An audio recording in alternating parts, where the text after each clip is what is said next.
안녕하십니까, 허성도입니다.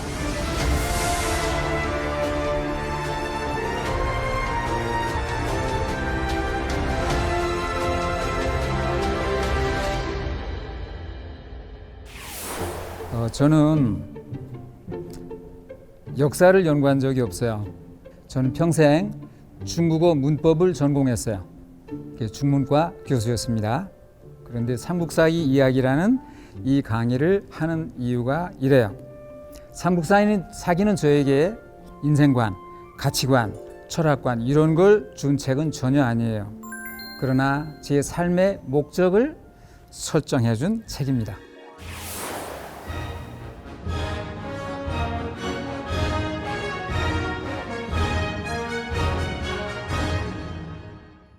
삼국사기를 여러분은 초중고등학교를 통해서 한 번씩은 다 들으셨어요. 그런데 혹시 말이죠, 나중에 삼국사기 한번 꼭 읽어야겠구나 이런 생각 하신 분 계세요? 없으시죠? 신기해요.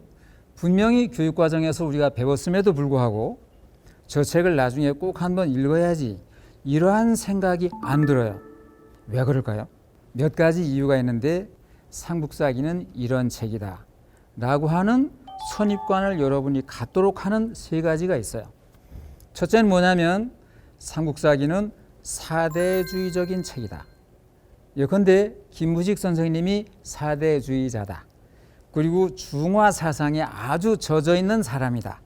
그러니까 삼국사기도 그럴 것이다 라는 생각을 심어주게 돼 있어요. 지금까지 우리나라 사회 분위기가 그래요.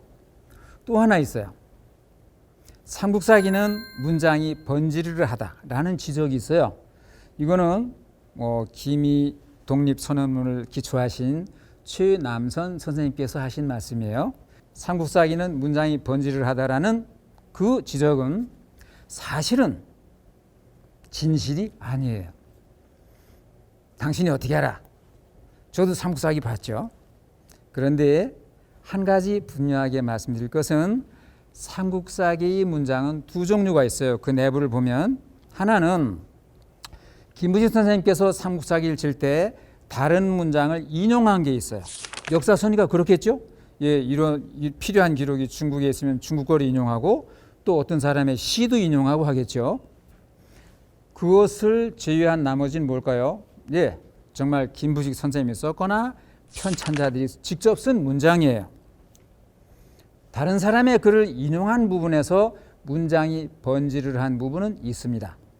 그런데 김부식 선생님이 썼다고 생각되는 문장에서는 번지르르한 부분은 없습니다. 그게 제 결론이에요. 문장이 번지르르해. 당신이 어떻게 알아? 최남선 선생님보다 당신이 한문을 더 잘 알아? 라고 지적하고 싶은 분이 있으시면 전 그분한테 이렇게 말하고 싶어요.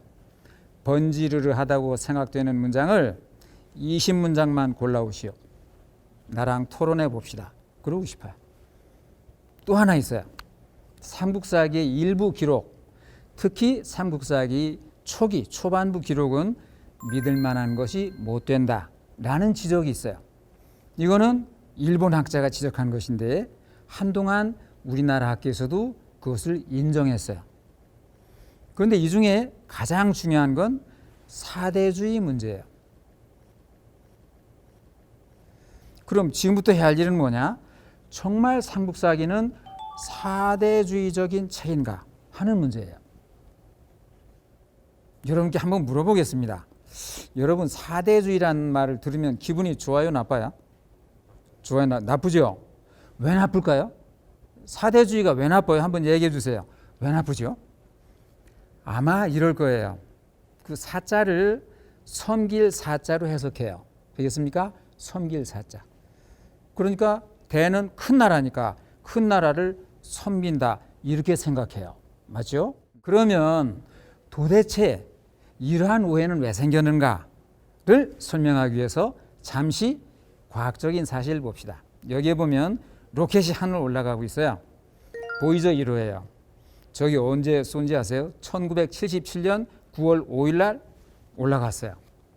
그런데요, 저 속도가 얼마나 되는지 아십니까?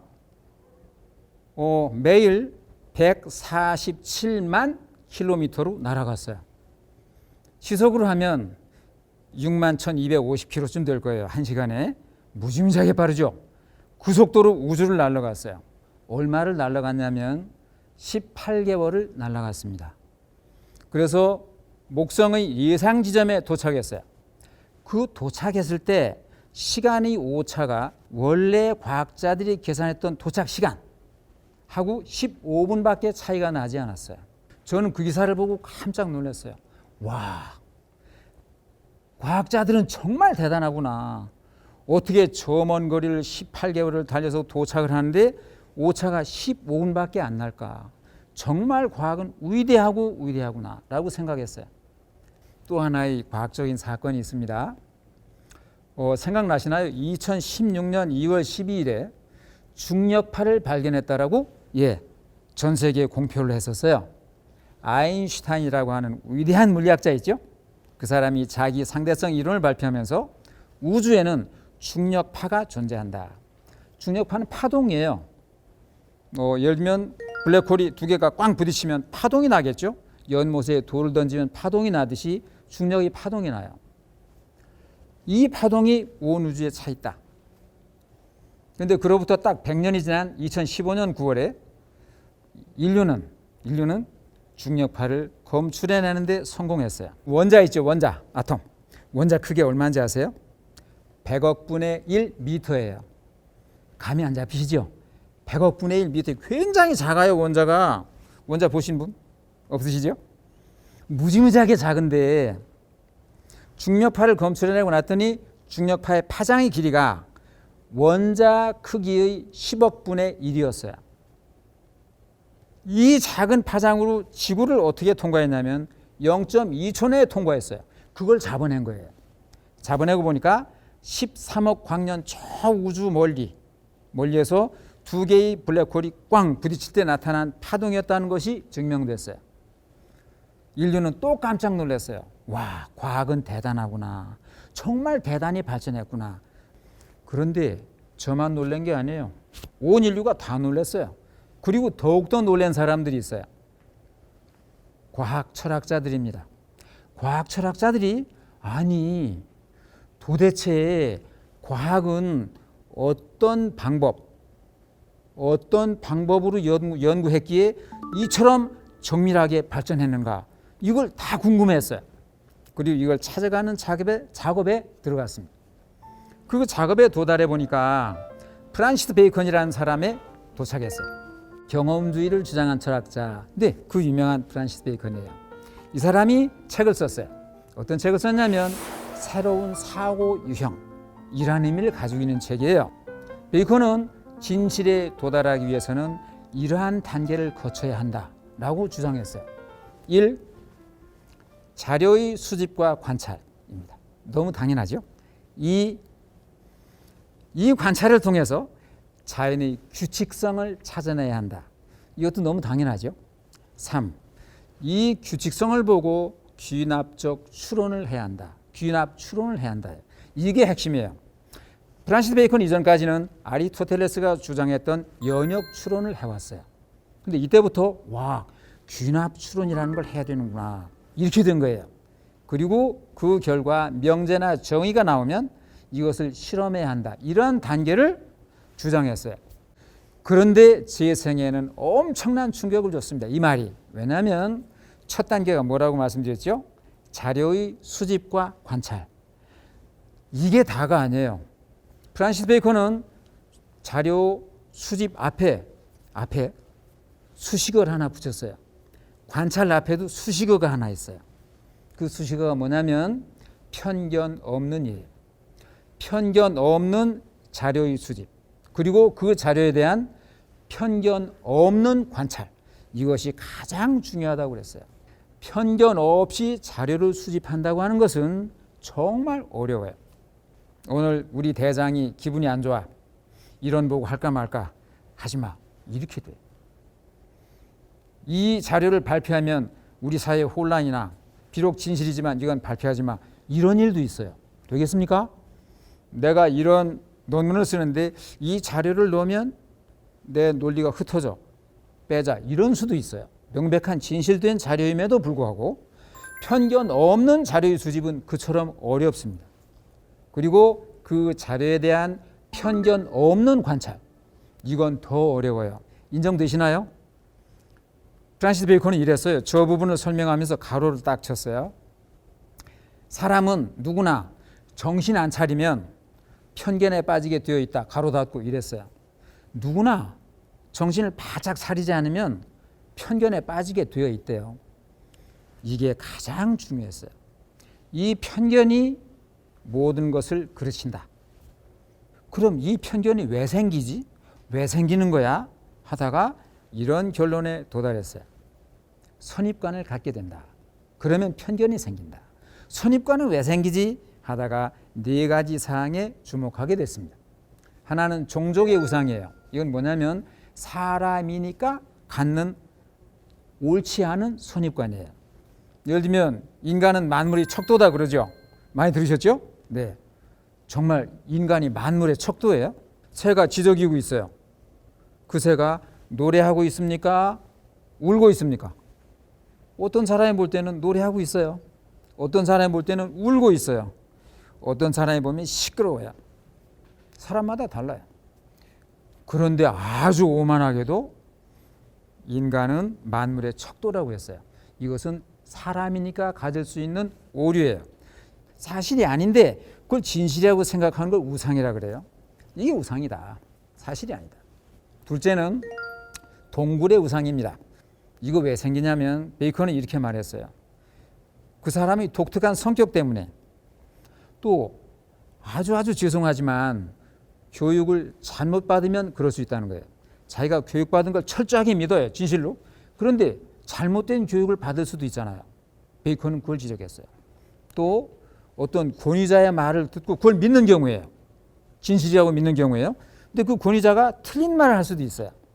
이런 성격이나 자기가 받은 교육이나 혹은 어떤 권위자의 말을 잘못 듣고 진실하고 믿게 되어버리는 우상, 그걸 동굴의 우상이라고 그랬어요.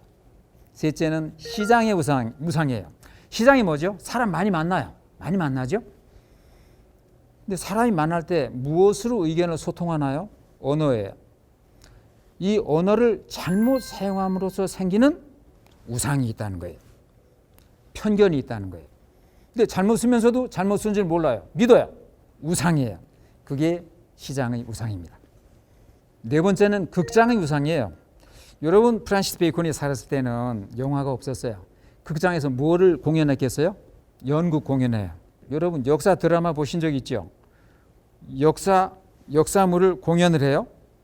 그러면 사람들은 그 공연을 보고 무슨 생각을 하냐면 실제 역사와 전혀 상관없이 이 공연된 역사를 실제 역사로 알아요. 인정되십니까? 그렇죠? 예를 들면 어떤 영화 감독이 광해군을 멋진 사람으로 묘사하고 싶어요. 그러면 주인공을 아주 잘생기고 체격도 좋고 말도 단아하고 정중하고 장엄하고 그런 사람을 주인공으로 만들어요. 그러면 광해군이 멋진 사람인 줄 알아요. 광해군을 아주 폭군으로 묘사하고 싶은 영화 감독이 있으면 주인공을 조금 험악한 연기도 잘하고 우락부락하고 그런 사람을 주인공을 만들어요. 그러면 사람들이 광해군은 굉장히 험상궂고 포악하구나라고 생각을 해요. 실제 역사의 사실과는 아무 상관없이 상연되고 공연된 것을 실제 역사로 착각한다. 이것을 믿는다. 우상이에요. 이게 프란시스 베이컨이 얘기한 극장의 우상입니다. 되겠습니까? 진실이 아닌 것을 진실이라고 믿는 우상 때문에 편견을 갖는다. 이게 가장 어렵다. 이 편견을 가지면 우리는 영원히 진리에 도달할 수 없다라고 얘기했어요. 그러면 우리 한번 그 프란시스 베이컨의 지적을 가지고 사대주의란 말을 한번 다시 보자고요. 제가 맨 처음에 사대주의 말씀드렸을 때 이렇게 드렸어요. 생각나십니까? 사대주의는 좋아요, 나빠요? 나쁘다고 하셨어요. 왜 나빠요? 대국을 섬기는 거니까 나쁘다고 하셨어요. 근데 섬긴다는 말이 너무 기분이 나쁘죠? 야, 우리도 나라인데 다른 나라를 왜 섬겨? 우리가 종이야? 이렇게 되죠. 그런데 문제가 있어요. 사대주의, 이 말을 누가 맨 먼저 쓴지 아세요? 사대주의란 말은 중국에 없어요. 일본에도 없었어요. 우리나라에도 없었어요. 저거 분명히 한자인데 중국에도 없었다니까요. 이 말을 누가 맨 처음 썼냐면 1884년에 일본의 계몽주의 사상가가 있습니다. 후쿠자와 유키치라는 사람이에요. 이 사람이 1884년에 글을 하나 썼어요. 무슨 글? 조선의 신료 혹은 조선의 지식인을 비판하는 글을 썼어요. 그러면서 조선의 관료 신료들, 조선의 지성인들은 중국을 너무 섬긴다. 사대주의에 빠져 있다. 하고 사대주의란 말을 만들어냈어요. 사대란 말은 원래 중국에 있어요. 맹자에 나옵니다. 근데 이즘, 영어에 이즘 있죠. 이즘, 주의란 말을 또 사대에 붙여가지고 사대주의란 말을 만들어낸 거예요. 그러니까 일본 사람이 조선을 공격하기 위해서 만든 사대주의란 말을 우리는 상수하게 비판하는데 써먹고 있는 거예요. 뭔가 좀 이상하죠? 좀 꺼림직 하지 않으세요? 자, 그러면 정말 사대란 말이 무슨 말인가? 아까 말씀드린 언어를 잘못 사용함으로써 생기는 우상, 그것 때문에 생기는 편견을 한번 분해 소재하기 위해서 사대란 말이 무슨 말인가를 한번 보기로 합시다. 사대란 말은요, 맹자에 나와요. 맹자 보시면 제선왕이라는 사람이 맹자에게 물어요. 이웃 나라와 외교 관계를 맺는데 아주 좋은 도리가 있습니까? 이렇게 물어요. 맹자가 있다 이렇게 말해요. 아주 어진 사람이 뭔지 아세요? 가장 좋은 단어를 다 갖다 놓으면 어진 사람이에요. 관용하고 슬기롭고 덕성이 많은 사람을 다 이게 합쳐지면 어질다 그래요. 좋은 말이죠.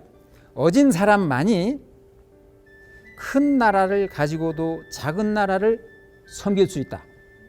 중국 역사에 그런 사람이 있다. 탕이라는 사람이 그렇다. 위대한 왕입니다. 네, 위대한 왕이에요. 문왕도 성인 취급을 받는 사람이에요. 문왕도 그랬다. 큰 나라 가지고도 작은 나라를 섬겼다 그랬어요. 오직 지혜로운 사람만이 작은 나라를 가지고 큰 나라를 섬겼다 그랬어요. 중국 역사에 그런 사람이 나와요. 태왕이라는 사람이 그래요. 태왕은 위에 나왔던 문왕이 할아버지예요. 구천이 그랬다고 그랬어요. 이 말이 사대와 사소가 나온 말입니다. 자, 여러분 다시 제 말씀 잘 들으세요. 작은 나라를 가지고도 큰 나라를 섬기다 말이 될 것 같죠? 그런데 잘 들으세요.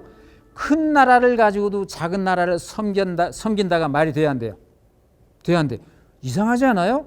큰 나라가 어떻게 작은 나라를 뭐 조상님, 부처님, 하나님처럼 섬겨요? 그러니까 사자의 해석이 잘못됐어요. 이것을 다 잘 번역하고 해석하려면 섬기다가 아니라 존중하다가 맞아요. 큰 나라 가지고도 작은 나라를 존중해야 한다. 작은 나라 가졌으면 큰 나라를 존중해야 한다. 그럼 어떻게 되죠? 나라가 서로 존중하게 돼요. 사대 사소의 본래 의미는 이래요. 이걸 가지고 사자를 섬긴다고 해놓으니까 사대란 말이 아주 기분 나빠 보이잖아요. 우리 뭐에 빠졌죠? 동굴의 우상에 빠졌어요. 교육을 잘못 듣거나 어떤 권위자가 말을 잘못한 걸 진실로 믿으면 와, 우리는 4대 했대. 정말 우리 선조들은 안 돼. 조선은 4대 했대. 김부직 선생님은 4대 했대. 삼국사기는 4대주의에 빠졌대. 네, 아닙니다. 큰 나라를 존중하는 거 좋아요, 안 좋아요? 작은 나라를 존중하는 거 좋아요, 안 좋아요? 굉장히 좋죠. 사자를 존중하다로 바꾸면 4대와 사소는 전혀 문제가 되지 않아요. 이 4대와 사소 두 가지, 큰 나라 존중하고 작은 나라도 존중해야 돼. 이거를요, 철학적으로 잘 정리한 분이 있어요. 독일의 그 유명한 철학자 임마누엘 칸트입니다. 칸트는 이랬어요. 우리 지구에 세계에 전쟁이 없는 그러한 영원한 평화를 한번 추구해보자. 실제 이루어지겠어요? 안 이루어지겠어요? 어렵죠? 근데 칸트는 영원한 평화라는 책 제목 뒤에다가 부제를 붙였어요. 철학적 기획. 영원한 평화는 안 온다. 그거 나도 안다. 아는데 그러나 인류는, 세계는 영원한 평화를 구상하고 그걸 이상으로 두고 그 꿈을 가지고 나아갈 필요가 있다. 그래야 언젠가는 도달할지도 모른다. 영원한 평화라고 하는 이 이상 꿈을 꿈꾸지도 않고 설정해 두지도 않으면 영원히 못 간다. 그러니까 못 가는 줄 나도 알지만, 어려운 줄 나도 알지만 이러한 이상은 설정해 놓고 나가야 할 필요가 인류 사회에 있지 않겠냐라고 생각하고 영원한 평화라는 책을 썼어요. 칸트는 이처럼 나라도 큰 나라건 작은 나라건 인간이 인격을 갖는 것처럼 국격을 가지고 있다라고 봤어요. 이 국격은 인격이 언제든 존중되는 것처럼 언제든 존중돼야 한다. 아무리 작은 나라도 아무리 약한 나라도 아무리 도덕적으로 부패한 나라라 할지라도 다른 나라가 함부로 침략을 해서는 안 된다. 그럼 어떻게 할까? 우리 세계 나라들이 모여서 어떤 조직체를 만들어서 침략전쟁 못하도록 제어도 하고 그렇게 하자 그랬어요. 한낱 철학자의 꿈 같던 이 임마누엘 칸트의 꿈은 이루어졌어요. 이 책 때문에 국제연맹이 만들어졌어요. 국제연맹이 좀 약하니까 이거를 다시 해체하고 더 잘 만든 게 여러분이 잘 아시는 UN 국제연합이에요. 이게 사소주의예요. 되겠습니까? 작은 나라도 존중해 주자. 작은 나라는 큰 나라 존중해 주자. 어떻게 보면 맹자의 꿈이 임마누엘 칸트에서 이루어졌구나 라는 생각을 할 수 있습니다. 그러면 4대주의가 우리가 생각하는 그게 아니구나. 원래 4대주의는 없구나. 일본 학자가 조선을 비판하기 위해서 만든 단어구나. 그렇지만 그냥 씁시다. 왜? 지금 많이 쓰니까. 대신 사자를 섬기다라고 하는 잘못된 의미를 주지 말고 존중하다라고 줍시다. 그럼 큰 나라를 존중하는 것 좋아요, 안 좋아요? 좋아요. 존중해야 돼요. 잘 보시면 4대주의는 나쁜 게 아니에요. 작은 나라들이 존립하려는, 존재하려는 하나의 수단이에요. 자주성을 해치는 개념이 아니라 자주성을 확보하려는 방법일 수 있어요. 영국이 미국 말 들어요, 안 들어요? 프랑스가 미국 말 들어요, 안 들어요? 러시아가 미국 말 들어요, 안 들어요? 거의 다 들어요. 힘을 행사하려고 하면 들어요. 왜? 강하니까. 강하니까. 여러분, 중국보다 약한 나라가 중국말 들어요, 안 들어요? 들어요. 오늘날 들어요. 그러니까 우리 조선의 선조들은 왜 4대주의에 빠졌는가 하지 말고 4대란 말은 이런 말인데 지금도 그렇구나. 세계 온 나라가 다 그렇구나 라는 걸 여러분이 인식하셔야 돼요. 그러니까 한 시대의 특수한 상황이 아니라 인류 사회는 본래 그런 거구나 라는 걸 인정하셔야 돼요. 우리가 추구하는 문화가 없으면 있는 데서 배워와야 돼요. 우리나라 철학체계가 약하면 서양 철학을 배워와야 돼요. 우리가 물리학이 약하면 서양의 물리학을 들여와야 돼요. 우리 의학 수준이 낮으면 좋은 나라 의학을 가져와야 돼요. 맞죠? 이게 인정이 되시면 왜 조선까지 우리는 중화 사상에 물젖었는가를 이해하셔야 돼요. 그때는 중국이 세계 문화 문명의 중심지였었어요. 되겠습니까? 그러니까 그거를 보고 배워온 거예요. 우리가 서양 문화 문명을 배워오듯이. 우리만 그런가요? 아니에요. 일본 사람도 동남아 사람도 아프리카 사람도 오스트레일리아 사람도 저 남미에 있는 모든 사람들도 서양 문화 문명을 전부 배워와요. 4대주의는 일본 학자가 만든 말이지만 쓰기로 합시다. 쓴다면 정확하게 쓰자고요. 큰 나라를 존중해주는 생각. 사소주의는 작은 나라를 존중해주는 생각. 그래서 모든 나라가 임마누엘 칸트의 말처럼 평화를 유지하는 그러한 것. 4대주의라고 함부로 비판하지 마세요. 만일 정말 4대를 했다면, 우리가 알고 있는 그런 4대를 했다면 그 4대는 오로지 큰 나라에 종속되는 게 아니라 우리가 살아가고자 하는 수단이었을 가능성이 아주 많아요. 어떻게 알지요? 오늘날 우리를 보면 알잖아요. 그러니까 4대주의는 잘못 썼지만 지금 우리가 잘못 쓰고 있는 4대주의라 할지라도 그것은 우리가 살아가는, 우리 민족과 국가가 살아가는 하나의 수단이었을 가능성이 많다. 우리가 역사를 보고 우리나라의 현실을 볼 때 함부로 자존심 강조하지 마세요. 자존심이 강한 민족이나 자존심이 강한 나라가 강한 게 아니라 존재하는 나라가 강한 민족이고 강한 나라인 거예요.